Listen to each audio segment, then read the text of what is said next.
Hello everybody, I am Shiadum17, and for this video I will be talking about how I met your father. I'm doing this reaction because I want to. I started to watch How I Met Your Mother, and it's okay. Like, is it bad? No. Is it my favorite? No. For the longest time, I never watched it because I kind of know what happens at the end. You know, I know, spoiler alert, that he doesn't end up with the girl in the beginning, Robin. The only reason why I'm rewatching it is because I'm curious, like, how everything went and how he met the mother. But I don't know. I watch it sometimes, I don't. It just depends. So I'm wondering if How I Met Your Father will change my mind in that way, and like I'm really interested in it.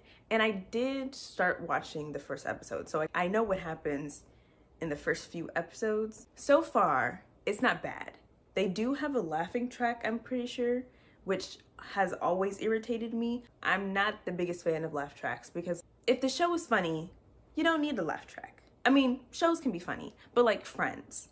I couldn't get into Friends because there was a laugh track every 5 seconds, you know, and I just can't get into it. It's like, this is supposed to be a show, it's supposed to be fake, and I'm hearing laughter from an audience. It takes me out of that experience. But yeah, so I'm gonna watch the first episode. I hope you enjoy, and yeah, let's get into this reaction. Da da da da. Glasses of that wine have you had? Enough to include the sexy bits. Oh, good God, here we go. No, A no. lot of The whole thing about a parent telling you like intimate details about, you know, their relationship with your other parent, that's just weird. I'm so happy that that's never happened before. You know, you get a little bit of information about your family, your parents, and who they are and who they were, like a little bit, you know. They kind of, what's it called? They kind of make it a little bit more innocent, or maybe if you get a little bit older, they'll tell you something like a little scandalous, but it's like, it's enough where you can handle it. But just imagine you're just minding your business and your mom or your dad calls you in, or FaceTime calls you. I'm gonna talk to you, okay? I need to tell you every single thing that's happened with your father and I'm gonna tell you intimate details as well. No, I don't want that. I don't need it. Please leave me alone. Keep me in the dark a little bit. I think parent-kid relationships work better when you don't know much about your parents. Like, you know enough. I want to know enough about my mom. In case something happens, I'm like, okay, I know of my mom, I know of my dad, but I don't want to know everything about what happened in their past because I'm going to look at them differently. actually, it starts with Beyonce. So if you'd be a dear and choke me out with this charging cord, would you? You hear that? You hear all those laughing tracks?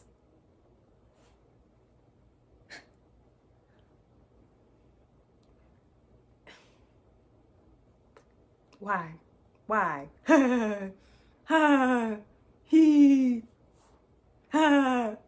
No, don't take my cat away. I don't know. And then you hear someone, ha, yeah, that's my friend. Huh. Like, I don't need to hear it back to back to back to back to back. If you're gonna have laugh tracks, you gotta spread it out just a little bit, okay? Put it there, but don't put it everywhere. Don't put it every single second. Do you think she's gonna be a little bummed that you're not actually seeing Beyonce? I keep telling him she's a big bum. A lifetime with me is better than Beyonce. Sir is delusional if he thinks that. If I was with somebody, he promised me we're gonna see Beyonce, okay? You know, I might be so in love, whatever. He proposes, he better propose and then take me to see Beyonce. Don't play with my emotions like that. Like, I would still be like, oh, that's so sweet, you know, let's get married. But also, why are you playing with my emotions? Why are you telling me that we're gonna go see Beyonce and we're not? Especially because I've never seen Beyonce in concert. So don't do that. Cause I'm gonna feel heartbroken. I'll be like, I mean, sure, you know, because I love you or whatever, but Beyonce, like, are we still doing that? Yeah. Right there, outside that bar, I decided to quit Tinder. Yeah. Who was your first celebrity crush? Tia Mowry. You? Buzz Lightyear. And after He's confession. so cute. I take photos all along. Okay, that is cute. First of all, you have a bad date, like an awful date. And then you meet someone that, you know, you're connecting with and all that stuff. But can we just talk about the Buzz Lightyear thing? Buzz Lightyear was your first crush? Look, I don't judge. I'm not judging people that had first crushes on like characters. But just a little bit. I don't know. Because my first crush was Zac Efron, High School Musical. I was obsessed with him. Actually, I'm still obsessed with him. Like, High School Musical is amazing, wonderful, will always be talenting, you know? Talenting? Would always be amazing, like a masterpiece, you know? But Buzz Lightyear? Anyway, that's interesting. But them meeting up on Tinder and doing that whole thing and being like, oh, so cute together, that is so sweet. I don't know, because I don't be talking to people on the internet, which I want to like talk to people, but not like creepy people. That's my fear. I'm going to meet someone, they're like super creepy and like, I don't know. I'm just scared. There's not a lot of people that you can talk to on the internet that's not like weird and like say weird things. So it's cool that someone can like meet someone on the internet and it's like, oh my gosh, he's so cool, blah, blah, blah. But saying that you're going to meet each other and it's going to be like, you're going to fall in love and it's going to be blah, blah, blah, blah, blah. A lot of people are more comfortable on the internet than they are in real life. So you might be talking to someone, think it's perfect, and then you're actually dating them and then they're the worst. So I just feel like your expectations for like a relationship and everything should be high because you want to date someone that's like on your level and that loves you, whatever, all that, respects you. But when it comes to a newly, freshly possible relationship, you kind of have to be open-minded to the fact that they might have some problems and they might be a little bit awful. So you can't be in fantasy land. That's coming from me. I'm always in fantasy land. Take my advice. Don't be in fantasy land. Try to think realistically because you don't want to get your hopes up and then it turns out it's bad. Thus began the best first date I'd ever been on. A date so good you don't even check your phone. Whoa. I know. Wait a minute. That's the best date she's ever been on? Even with the guy that she's like ending up with? That's sad. I mean, come on. The best date? The best date, like, I'm sorry, I can't get that out of my head. She said that was the best date with this Ian guy she's ever had. So either she ends up with Ian at the end, which, you know, they're setting up like, oh, it just wouldn't last. And he comes at the end and it's like, he's the one. Or the person that she ended up with, it was a horrible date, but they still got together somehow. Like, in all her life experience, 2022, she was like in her 20s. It's 2050. I can't do math. Maybe 50, 60. I don't know. Don't ask me to do math. I can't do it. But in all that life experience, you're telling me that was the one date that was good? Like the best date you've ever been on? I feel really bad. But like, I've never been on a date. So I'm not judging like that. But I'm just saying, I just feel bad. Boo. I know. I feel so bad. So this is reminding me, it was a book that I read and it was about a black girl in America and then an Asian guy in America. The black girl, she's moving back to somewhere in Africa? I don't know. Please don't judge me. But like she's moving away. She's not going to be in America anymore. And she's going to somewhere to beg them to keep her in America so she doesn't have to move away. And while she's there, she bumps into the Asian guy. And then it turns into a whole day of them hanging out with each other for the whole day until she has to go. And I think they should do that. I mean, I know they don't. They don't do it in there. But like, what if they did that? Like, what if he was like, look, I'm really scared that you're gonna leave, but I only have a day. And then they kind of just do like a romantic day they had together. I don't know. More TV shows, more movies need to do that. one romantic day of just like you and me. We don't know each other, but it's the thrill, and then we fall in love, and then like, oh, I have to go away. At least we had this day together, you know? TV shows and the big switcheroo, they always do this. It's always like, oh, here's your phone. I didn't check to see if it was your phone or my phone, so here you go. It makes no sense. The whole switcheroo thing and like, oh, we switched phones, whatever, only works if two people are rushing and people who do not check their phone at all. As someone who checks their phone constantly, because I have a problem and I'm gonna work on it. I would never be in a situation where we switch phones, because I will double check. Let's say they put it in the front because the charger is not long enough. And I'm like, let me just stay off my phone for a little bit. If I do that and then I'm like, okay, thank you. I click it, look, it's mine, I go. Why don't you check your phone? Like, I just don't understand how people can do that. One time I was in a car where one guy was peeing, one guy was pooping, and one guy was dead. The subway trifecta. If you made a wish.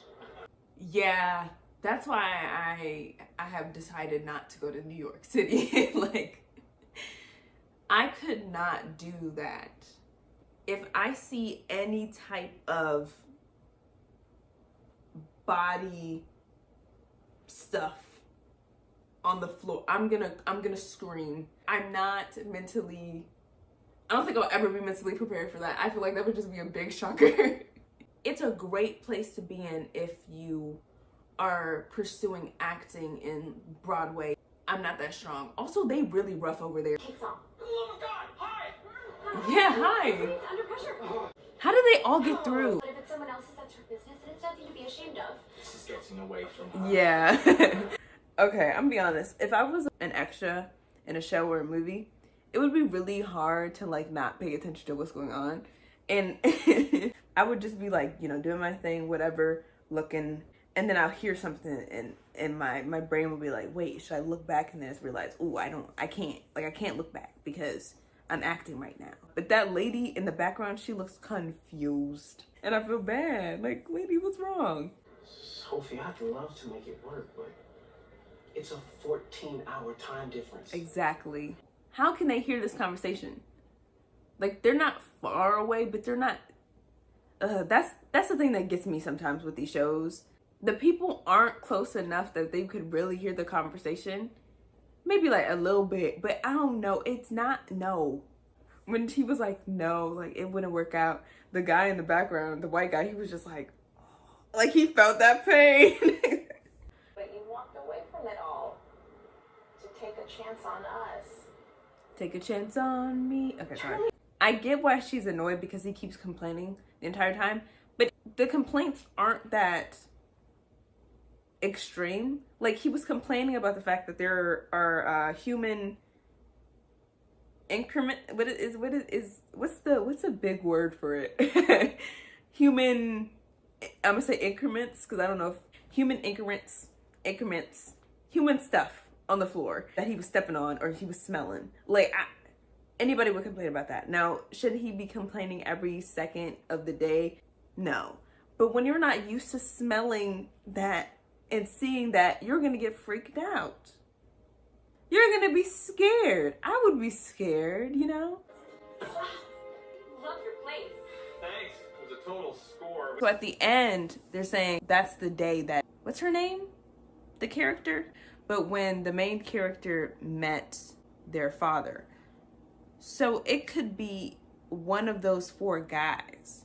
My thing is, if it's the guy that was driving the car in the beginning is kind of like sarcastic and stuff, that's kind of like the obvious pick. Because usually it's like, oh, I don't want to get married, you know, we'll try it out. Now, if it's the other guy in the car who literally just got engaged, that's a little interesting. So we'll see about that. And then, you know, if it's Ian, you know, that kind of makes sense. They had a perfect good date. But then it's like, would it be Ian? If it's the main character's best friend's boyfriend right now and they get together, that's also very messy. So they're setting up a really interesting thing. So I know there's gonna be a lot of drama. I don't know if I'm gonna like continue to do this, or I might just do the first episode. But, you know, we'll see. We'll see. It's going to be interesting for me because I am going to be watching How I Met Your Mother and How I Met Your Father around the same time. So I just think the parallel is going to be interesting. 2050, that is crazy. That's crazy that we're in 2020 and like 2050 is a thing. My brain is trying to comprehend that. But yeah, that's it. I hope that you enjoyed this video, and I will see you guys when I see you. Goodbye. That is it for this video. Go find the person that you love, but be realistic. And then go on a date. I don't know what I'm doing.